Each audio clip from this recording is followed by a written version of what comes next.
I've talked many times about enjoying things that my great-grandmother planted, like the old maple tree and the roses and the daylilies. And so I got it in my head to start a legacy patch of my own, so that people, when long after I'm gone, my descendants can say, my grandmother or my great-grandmother planted these. So I'll show you what I'm up to. Here is the driveway up into my house, and I have started the legacy bed right here parallel to the driveway, several feet in. So 2 years ago, I guess it was 2 years ago, maybe, yeah, 2 years ago, I planted these peonies. This is their second season of growing. And I did get a bloom off of this one, and I know that peonies are long-lived. So I also planted a double row of daffodils. You can't see them right now because they've been cut down. So I added some irises in between last fall, but I think they got eaten by voles, which, you know, I hate. So I went ahead and I got thinking, what else can I put here so I don't just have 3 peony bushes growing in a row. Earlier in late April, I went to the Village Garden Club plant sale in Amherst, Virginia, and they were selling quart pots of irises for $2 a piece, and each one had 2 or 3 irises in it. So that is way cheaper than anything you can buy on the market. And so I just got them and I put them on sort of as an anchor at this end. I am a somewhat planful person, but not always when it comes to flower gardens. But this one I really wanted to put some thought into, and it's probably going to be evolving rather slowly. Initially I thought, well, that's all I'm going to do for right now. But then I went to the antique rose sale at the Old City Cemetery in Lynchburg, Virginia. I'm going to do a video on that too. We hit the plant sale on one of the very last days. That's the bad news. But the good news is everything that we got was $25.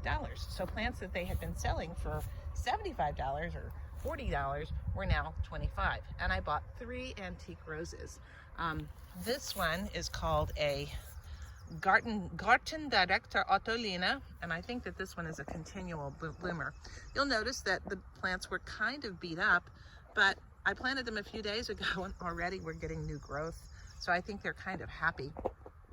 We also had a good rain. I decided to create these and sort of that they would sort of go in an arc back. This rose, ooh, I can't remember the name of it. I wrote it down. But this one is an Agrippina. And it was a continual bloomer, and it's got a bud on it, so it will do another bloom.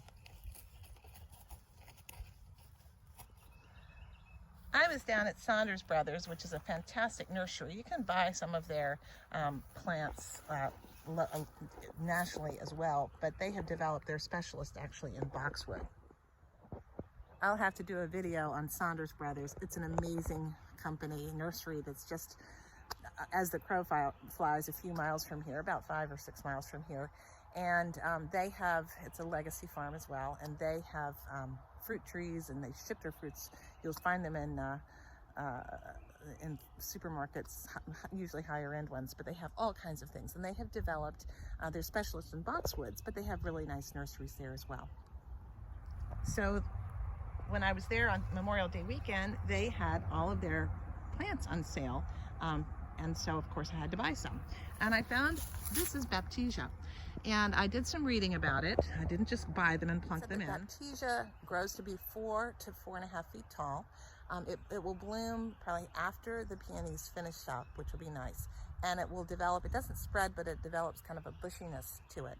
It's a long-lived perennial that can tolerate, once established, this is what I read, can tolerate poor to good to poor soil.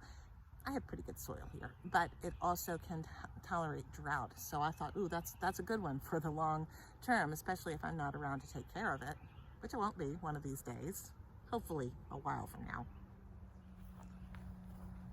And so I thought that would make a really nice backdrop for these. So that is where we are, and then I decided it definitely needs to be mulched. This area needs to be clearly defined as a flower bed, especially while these things are young. And we have a plethora of crabgrass here that just is such a pain to deal with. So I just went ahead and did the mulch barrier. I did cardboard down and then put the mulch in, so it's no mistake that this is a flower bed. With this. So what else am I going to do with this? This is the sod that was dug up from planting, and I'm turning it upside down, and I'm going to cover it with newspaper and then cover it also with a layer of mulch, and this will become a planting bed eventually. Then I thought, well, this looks a little bit goofy. It's going to need a little something else. So I might extend the iris bed out, or I might actually get another Baptisia and put it in here. I'm thinking maybe making the iris bed come out and then put daffodils in on this end as well. So it'll look really pretty. I'm hoping different times of the year. So all these plants that I'm planting there are long-lived perennials, and I'm hoping that they bring joy and pleasure to people long after I'm gone. And I'll just let you know how it progresses. Thanks for watching.